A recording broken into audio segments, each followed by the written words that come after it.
வணக்கம் நேயர்களே, ஸ்ரீ குபேரன் டிவி நேயருக்கு லட்சுமிநாதன் அன்பு வணக்கங்கள். இப்போ நம்ம பார்க்க போகிறது வார ராசி பலன் 9ஆம் 15ஆம் வரை எப்படி இருக்க போகுது. அதே நேரத்தில் இந்த வாரம் டிப் ஆஃப் த வீக் ஒரு நல்ல ஒரு டிப்ஸ் உங்களுக்கு கொடுப்போம். இந்த வீடியோட லாஸ்ட்டில் இருக்கும், கண்டிப்பாக மறக்காமல் பாருங்கள். தனுசு ராசி. தனுசு ராசிக்கு உங்களது ராசி அதிபதி குரு ஆட்சி படத்தோடு இருக்கும்போது அம்மா சம்மந்தமான விஷயங்கள் ரொம்ப சிறப்பாக இருக்கும். நான் வீடு நிலம் புலன்கள் வாங்கலாம், ஒரு கடன் வாங்கலாம் அப்படிங்கிற மாதிரி விஷயங்கள் வர்றதுக்கான வாய்ப்பு, வீடு பராமரிப்பு வேலைகள் பண்ணுறதுக்கான வாய்ப்புலாம் ரொம்ப சிறப்பாக இருக்குது. உங்களுக்கு ராசியிலே பார்த்தீங்கன்னா 9ஆம் அதிபதியான சூரியன் மற்றும் 7, 10ஆம் அதிபதியான புதனும் உங்கள் ராசியிலே இருக்கும்போது தொழில் நல்ல ஒரு புதிய முயற்சிகள், புதுசாக டெக்னிக்காக புதுசாக கண்டுபிடிச்சி புதுசாக சம்பாதிக்கணுங்கிற எண்ணங்களும் நிறைய இருக்கும். அதே நேரத்தில் சூரியன் 9ஆம் அதிபதி ராசியில் வெளிநாடு சென்று படிக்கணும், வெளிநாட்டில் போய் வேலை பார்க்கணுங்கிறவங்களுக்கு அந்த வாய்ப்பு தேடி வரும். ஸோ அதனால் முயற்சி பண்ணுங்கள், ஒரு பெரிய வாய்ப்பு கிடைப்பதற்கான வாய்ப்புலாம் ரொம்ப சிறப்பாக இருக்குங்க. ஸோ வெளிநாட்டில் இருக்கிறவங்களுக்கு சொந்த ஊர் போகலாமா அப்படிங்கிற விஷயங்களும் போகும். ஸோ வாங்க, வந்துட்டு உடனே போயிருங்க, ஓகேங்களா. 2ல் சனி. ஸோ 2ல் சனி சுக்கிரன் இருக்கிறது பார்த்திங்கன்னா 6ஆம் அதிபதி மற்றும் உங்களுக்கு 11ஆம் அதிபதி என்ன சொல்லுவோம், 2 நல்ல வருமானங்கள் வரும். கேட்ட இடத்துலேருந்து பணம் வர்றது, பணம் புழக்கங்கள் எல்லாமே ரொம்ப சிறப்பாக இருக்கும். நீங்கள் கேட்டதை விட அதிகமாக ஒரு பணம் உங்களுக்கு ரொட்டேஷன் வருவதற்கான வாய்ப்பு ரொம்ப நல்லாது. யாருக்கு வரும் அப்படிங்கும்போது தனுசு லக்னமாகுது, சுக்கிர திசை புத்தியாந்தரம் நடக்கிறவங்களுக்கு ஒரு பெருத்த பணம் வருவதற்கான வாய்ப்பு. சனி திசை புத்தியாந்தரம் நடக்கும் கண்டிப்பாக இருக்குங்க. அதுக்கப்புறம் 3ஆம் அதிபதி 2ல் இருக்கும்போது கலகங்கள், யாராச்சும் தேவையில்லாத பேச்சு பேசுறது, யாராச்சும் கலகம் பண்ணுறதுக்கான வாய்ப்பு கொஞ்சம் கவனமாக இருந்துக்கணும். நம்ம ஏதாச்சும் வெளிலேருந்தே பேசுகிறோம், ஜாலியாக பேசுகிறோம். ஸோ அதுக்கப்புறம் அவன் போட்டு நம்மளை தாக்கிறதுக்கான வாய்ப்பு கொஞ்சம் கவனமாக இருந்துக்கிறது ரொம்ப ரொம்ப நல்லது. தாய் சார்ந்த விஷயங்கள் ரொம்ப சிறப்பாக இருக்கும். குழந்தைகள் சம்மந்தமான விஷயங்கள் குழந்தைகள் கொஞ்சம் பிடிவாதமாக இருப்பாங்க. தேவையில்லாத ஒரு பிடிவாதங்கள் இந்த மாதிரிலாம் பிடிப்பதற்கான கொஞ்சம் கவனமாக இருந்துக்கிறது ரொம்ப ரொம்ப நல்லதுங்க. வேலை சம்மந்தமான விஷயங்களில் நிறைய வேலை பளுக்கள் அதிகமாக இருக்கும். ஐயோ எவ்வளோ வேலைங்க, எனக்கு பெண்டு கழிச்சு அந்த மாதிரி புலம்பிக்கிட்டே வேலை செய்கிற மாதிரி இருக்கும். ஸோ அப்படிலாம் இல்லைங்க, எல்லாம் ஒரு அனுபவம். ஸோ நீங்கள் இன்னொருத்தன் காசில் அந்த அனுபவத்தை எடுத்துக்கிறீங்கன்றதை தான் நம்ம எடுத்துக்கணும். ஸோ அதை பாசிட்டிவாக எடுத்துக்கிறது ரொம்ப ரொம்ப நல்லதுங்க. கணவன் மனைவி உறவு. ஸோ கணவன் மனைவி உறவுலாம் ரொம்ப சிறப்பாக இருக்கும். ஸோ புதன் பார்த்திங்கன்னா வக்கரமாக இருக்கும். சில நேரங்களில் ஈகோ கிளாஷஸ், ஒரு பிடிவாதங்கள்லாம் இருக்கும். அதெல்லாம் நீங்களே பார்த்து பேசி அப்படியே கொஞ்சம் சுமூகமாக மாற்றிக்கிறது ரொம்ப ரொம்ப நல்லது. உங்கள் விஷயத்தை வெளியில் சொல்லாமல் இருந்தீங்கனாலே பாதி பிரச்சனை வராது. ஸோ அது பண்ணிட்டீங்கனாலே போதும். அதுக்கப்புறம் 8ல் சனியுடைய பார்வை இருக்கும்போது கடினமான பேச்சுக்கள், 10 வருஷம் 20 வருஷம் முன்னாடி நடந்த பேச்சுக்கள்லாம் பேசாமல் இருக்கிறது நல்லது. கூட சுக்கிரன் வேறு இருக்கார். அதாவது அந்த விரோதங்கள், பழைய விரோதங்களை நினச்சி அப்படி ஆகிடுச்சி இப்படி ஆகிடுச்சி, அவன் என்னை 20 வருஷத்துக்கு முன்னாடி என்னை இப்படி திட்டான், அவனை பழி வாங்க போகிறேன்னு சொல்லிட்டுலாம் போகிறதுலாம் ஹம்பகான விஷயம். பழி வாங்கினீங்கன்னா என்ன ஆகுதுன்னா, அன்றைக்கி நீங்கள் அவனை அந்த ஒரு கர்ஜி இருக்குமே இல்லையா, ஆனால் அது செயல்படுத்தும் போது அதுக்கப்புறம் நிறைய காயங்கள், உங்களை தூங்க விட மாட்டாங்க. ஸோ அது தேவையில்லாத ரொம்ப ஒழிஞ்சு போதுன்னு விட்டு வேறு வேலையை பாருங்கள். ஏன்னா வேலை இல்லாதவங்க தான் இந்த மாதிரி யோசிப்பாங்க. ஸோ வேறு வேலை இருக்கிறவங்க அடுத்தடுத்த வேலையில் போங்க. இதெல்லாம் தூக்கி போட்டு நமக்கு செட் ஆகலையா அவனை தூக்கி போட்டு போயிட்டே இருங்க, சரிங்களா. ஸோ அந்த மாதிரி பார்த்துக்குங்க.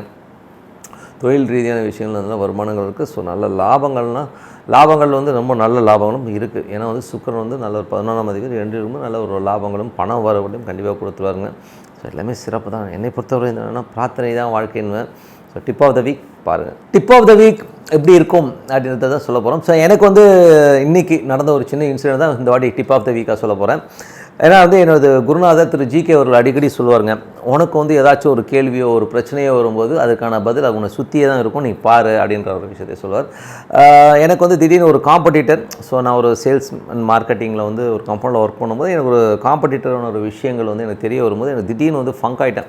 சரி, என்னடா அது ஒரு காம்படிட்டர் ஆக்டிவிட்டி இந்த மாதிரி பண்ணுறாங்க, ஒரு மாதிரி ஸ்ட்ரெஸ்ஸாக இருக்கிற மாதிரி ஒரு ஃபீல். கண்டிப்பாக இதை எப்படி நம்ம எதிர்கொள்ள போகிறோம் அப்படிங்கிற ஒரு டென்ஷன் எனக்குள்ளே வைபாச்சுங்க. ஸோ என்னடா பண்ணுறது போது திடீர்னு மொபைலில் யூடியூப்பில் ஒரு ஸ்பீச், நீங்கள் கவர்னர் பார்த்துருக்கேன். கவர்னர் உரையெல்லாம் நிறைய இருக்கும். ஸோ அவருடைய பொலிட்டிக்கல் எனக்கு பிடிக்காது, பட் அவர் சொல்கிற நிறைய விஷயங்கள் எனக்கு ரொம்ப பிடிக்கும். நீ உடனே நீங்கள் அதோட லிங்க் பண்ணிடாதீங்க, தலைவா நீ அந்த கட்சிக்கு எனக்கு சம்மந்தம் கிடையாது. கவர்னருடைய ஒரு சில விஷயங்கள் நல்லாயிருக்கும், ஓகேங்களா. அதான் இப்போ சொல்லிடுறேன். ஏன்னா அவனா நீன்னு எனக்கு இழுத்துறக்கூடாது, ஓகேவா. ஸோ அவருடைய ஒரு ஸ்பீச் ஒன்று கேட்டேங்க, அது ரொம்ப நல்லா இருந்தது. அவர் என்ன பண்ணியிருந்தாருன்னா, அவங்க அப்பா அவருக்கு ஒரு 10th ஸ்டாண்டர்ட் படிக்கிறாரு. அவங்க அப்பா ஒரு கோயிலில் போய் அழுது வேண்டிக்கிறார். என்ன வேண்டிக்கிறாருன்னா, அவங்க அக்காவுக்கு மேரேஜ் ஃபிக்ஸ் பண்ணிட்டாங்க, அதுக்கு ஒரு 3000 ரூபாய் பணம் தேவை. ஸோ இறைவா அந்த கல்யாணத்தை எப்படி இந்த ஒரு மாதம் 1.5 மாதத்துக்குள்ளே முடிச்சாகணும், நான் என்ன பண்ணுவேன்னு தெரியலன்னு சொல்லி ஒவ்வொன்று அழுதுருக்காரு. அப்போது இவர் பக்கத்தில் ஏன் பாடுவார்னா, இல்லைப்பா இது ஆண்டவன் தான் நமக்கு இது. ஏன்னா அவருக்கு கண்ணு தெரியாது. கவர்னருடைய தந்தைக்கு வந்து கண்ணு தெரியாது. ஆனால் அவங்களுடைய வருமானமே என்னென்னா, அவர் வந்து அஷ்டாவதானின்னு சொல்லுவாங்க, அஷ்டாவதானி தசாவதானின்னு சொல்லுவாங்க. ஸோ ஒரு இடத்துல உட்காந்துப்பாங்க, ஒரு நிகழ்ச்சி லைனாக ஒவ்வொரு வேலை நடக்கும், ஒரு மேடையில் உட்காந்துக்கிட்டு திடீர்னு ஒருத்தர் ஒரு குரலுக்கு கேட்பார், அந்த குரலுக்கான பதில் சொல்லுவாங்க, ஒரு கேள்வி கேட்பாங்க, அந்த கேள்விக்கான பதில் சொல்லுவாங்க, ஒருத்தர் வந்து மணி அடிப்பார். இது கடைசியாக எண்டில் வந்து எத்தனை வாட்டி மணி அடித்தாங்க, அந்த பையன் வந்து 15 வாட்டி மணி எடுத்தான், பின்னாடி ஒருத்தர் தொட்டுக்கிட்டே இருப்பார், இவர் வந்து 3 வாட்டி தொட்டார், இவர் வந்து 6 வாட்டி தும்முனார். இந்த மாதிரி எல்லா விஷயத்தையுமே கடைசியில் எண்டில் கொடுப்பாங்க. இதை வந்து ஒருத்தர் பேப்பரில் நோட் பண்ணி எல்லாம் கரெக்டாக பார்ப்பாங்க. அவ்வளோ பர்ஃபெக்டாக போனவங்க. அது அஷ்டாவதானி ஒரு ஷோவாகவே நடக்கும். ஸோ அது வந்து ரொம்ப பாப்புலர். இப்போது நடக்கலை, இப்போதும் நடக்கலை. பட் ஆனால் இவரே வந்து கவர்னரே வந்து அது மாதிரி பண்ணுறாள் தான். பட் ரொம்ப சூப்பராக அவங்க அப்பா பண்ணுவார். இத்தனைக்கும் அவர் கண்ணு தெரியாது.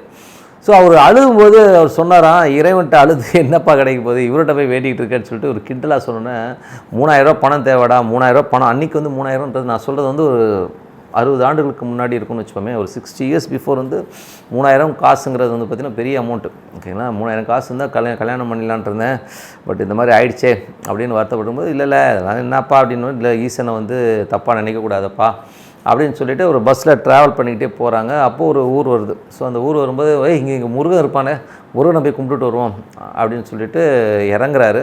ஸோ இறங்கும்போது அங்கே ஒரு ஸ்கூல், அது வந்து தமிழ் கற்பிக்கிற ஒரு காலேஜ், ஸ்கூல் கூட இல்லை, காலேஜ் இது. ஸோ அந்த காலேஜில் போய்ட்டு சும்மா வாய்ப்பு கேட்போம் அப்படின்னு சொல்லிட்டு அங்கே போய் வந்து பிரின்ஸிபாலை பார்த்து ஒரு வாய்ப்பு கேட்குறாரு. ஸோ இந்த மாதிரிங்க நான் என்ன பண்ணுறது, இந்த மாதிரி நான் அஷ்டாவதானி, நாங்கள் நிறைய விஷயங்கள் பண்ணுவோம், எங்களுக்கு ஒரு வாய்ப்பு கொடுங்க அப்படின்னு கேட்குறாங்க. அவர் சொன்னாராம், எங்களுக்கு ஒரு ஸ்டூடெண்ட்டுக்கிட்ட நான் பணம் கேட்க முடியாது, ஆனால் என்னுடைய தனிப்பட்ட காசுல நான் உங்களுக்கு ஒரு 10 ரூபா தான் கொடுக்க முடியும். ஸோ அப்படி 10 ரூபா வாங்கிட்டு நீங்கள் ப்ரோக்ராம் பண்ணுறதுனா பண்ணுங்கள், இல்லைன்னா விட்டுருங்க அப்படின்னு சொல்லியிருக்காங்க. இல்லைப்பா பரவாயில்ல நாங்கள் பண்ணுறோம் அப்படின்னு சொல்லிட்டு அவர் ஒத்துக்கிட்டு அந்த ப்ரோக்ராம் பண்ணுறாரு. பசங்களாம் நிறைய கேள்விகள் கேட்குறாங்க, சரமாரியான கேள்விகள், எல்லா கேள்விகளும் படார் நடிக்கிறார், இலக்கணம் சீரு அது இதுன்னு கண்ணவன இவர் கண்ணு தெரியாதுன்னு அவ்வளோ அழகாக எடுக்கிறார். அந்த ப்ரோக்ராம் எக்ஸ்ட்ராடனரி இருந்திருக்கு. ஸோ ப்ரோக்ராம் முடிஞ்சோடனே அந்த டைரக்டர் வந்து பேசும்போது சொன்னாராம், இவ்வளோ அருமையான ப்ரோக்ராம், இவ்வளோ விஷயங்களை இத்தனை மணி நேரம் உட்காந்து கொடுத்தாரு, பட் ஆனால் அவருக்கான சன்மானம்னு சொல்லி நான் கொடுக்குறது பற்றி இந்த 10 ரூபா தான் கொடுக்க முடிஞ்சுது.